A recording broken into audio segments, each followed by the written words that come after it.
اور مشرق اور مغرب کے کفر کی راہ میں اگر اللہ نے کوئی آخری چٹان قائم کی ہے تو یہ اللہ کے حکم سے یہ پاکستان کی ریاست ہے. آج پریزیڈنٹ بش کہتا ہے بدبخت کہ ہم دنیا میں مسلمانوں کو ہر قسم کی عبادت کرنے کی اجازت دیں گے، لیکن ہم دو چیزوں کی اجازت مسلمانوں کو نہیں دیں گے کہ یہ شریعت کی بات کریں یا خلافت کی بات کریں. بش سن لو، آج ہم خلافت کی بات کر رہے ہیں.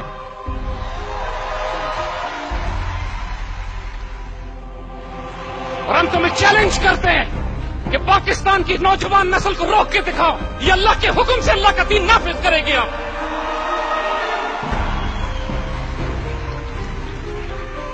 انہوں نے 1948 کے بعد کہا تھا، 47 کے بعد کہا تھا کہ یہ پاکستان بچے گا نہیں، اللہ کے فضل سے ہم بچے ہوئے. 1971 کے بعد جب غداری سے انہوں نے ہمیں چوٹ لگائی، انہوں نے کہا پاکستان بچے گا نہیں، اللہ کے فضل سے ہم بچے ہوئے. جب ہم نے سوویت یونین سے ٹکر لی، دنیا نے کہا اب تو پاکستان بچے گا ہی نہیں، ہم ہیں وہ نہیں ہے.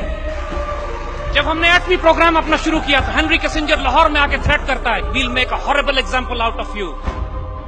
اللہ کے فضل سے we are still here and we'll make a horrible example out of you.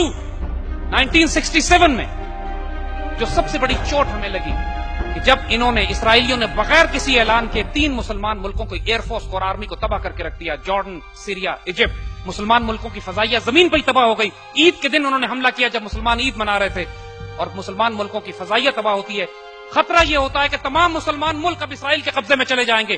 Pakistan air force سے مدد طلب کی جاتی ہے، پاک فضائیہ کے دستے جاتے ہیں، تو اللہ کے حکم سے ہم اسرائیلیوں کو مار کے گراتے ہیں وہاں پہ. 1998 میں اللہ کے فضل سے نیوکلیئر ایکسپلوژن کیا، اور اللہ کے فضل سے انڈونیشیا سے لے کر موراکو تک مسلمانوں نے اس طرح چراغاں کیا جیسے پوری امت مسلمہ میں عید کا دن اس دن تھا، 28 مئی 1998. اس دن فلسطین کے بچوں نے اسرائیل کو مخاطب کر کے کہا تھا Now we are a nuclear power. Don't look at the stones in our hands. Look at the bomb in Pakistan.